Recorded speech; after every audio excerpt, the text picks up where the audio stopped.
أعوذ بالله السميع العليم من الشيطان الرجيم.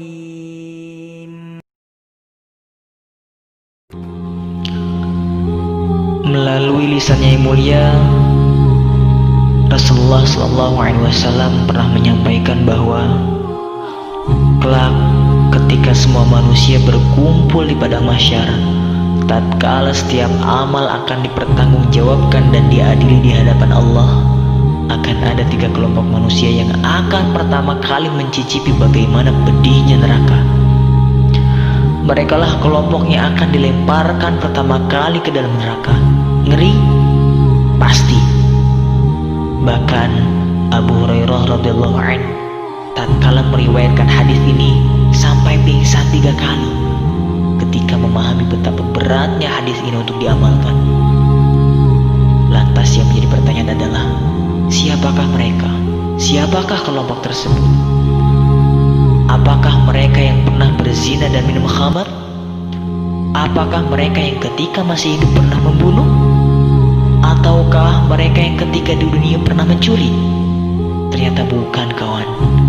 Bukan mereka yang ketika masih di dunia terlihat sebagai ahli maksiat, melainkan justru mereka adalah orang-orang yang telah melakukan amal solih, dan amal solih ini adalah amalan terbaik yang telah mereka persiapkan untuk bekal menuju Rabb-Nya. Adapun kelompok yang pertama adalah mereka orang-orang yang gugur di kancah jihad.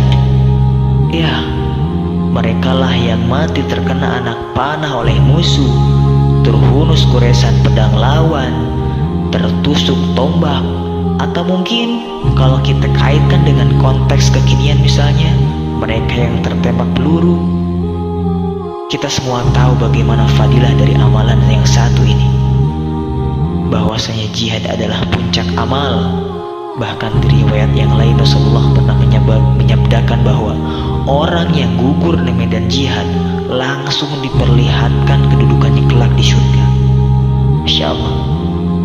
Kemudian kelompok yang kedua, mereka adalah orang-orang yang belajar, senang belajar, kemudian mengajarkan ilmunya. Mereka yang membaca Al-Quran, menghafalnya, mempelajarinya, lalu mengamalkannya dan menyampaikannya kepada yang lain. Dan kita pun tahu betapa besar keutamaan dari amalan ini. Bahkan Allah dalam firman-Nya memberikan predikat muflihun, itu orang-orang yang beruntung, sebagaimana hal ini termaktub dalam surat Ali Imran ayat 104. Dan kelompok yang terakhir adalah mereka orang-orang yang gemar bersedekah. Bahkan saking bahagianya berbagi, tidak ada satupun fakir miskin yang mengetuk pintu rumahnya kecuali ia berikan sedekahnya. Tidak ada satupun proposal yang hadir di meja kerjanya kecuali dia bantu acara tersebut, dan tidak ada satupun anak yatim yang membutuhkan uluran tangannya kecuali dia menjadi orang tua asuh yang senantiasa memenuhi kebutuhan anak yatim tersebut.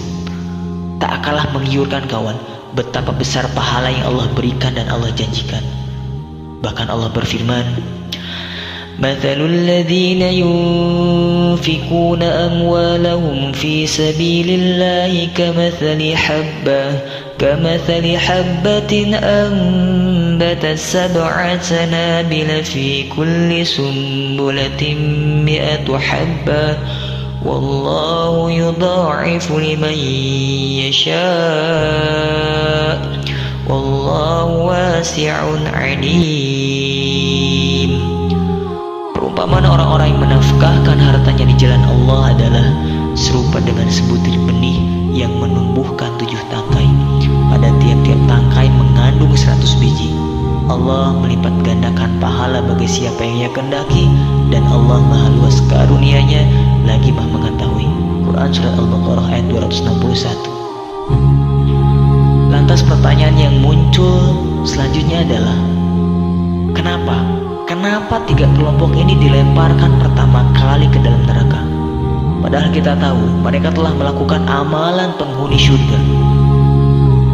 Ternyata jawabannya adalah karena hati mereka terpleset. Yang mereka kejar adalah pandangan manusia, bukan perhatian Rabb-Nya. Yang mereka harapkan adalah agar mendapatkan pengakuan sesama, bukan ridhonya. Yang mereka inginkan adalah pujian, agar dilihat sebagai orang yang pemberani, agar dianggap sebagai sosok pahlawan yang menginspirasi. Yang mereka kejar adalah kekaguman sesama, agar dinilai sebagai orang yang alim, orang yang cerdas, orang yang hebat, agar disebut seorang qori yang memiliki suara yang merdu misalkan. Yang mereka harapkan adalah pandangan manusia, agar dipandang orang yang dermawan, agar mendapatkan predikat di masyarakat sebagai orang yang ahli sedekah. Maka semua itu sudah mereka dapatkan di dunia dan tak tersisa lagi di akhirat.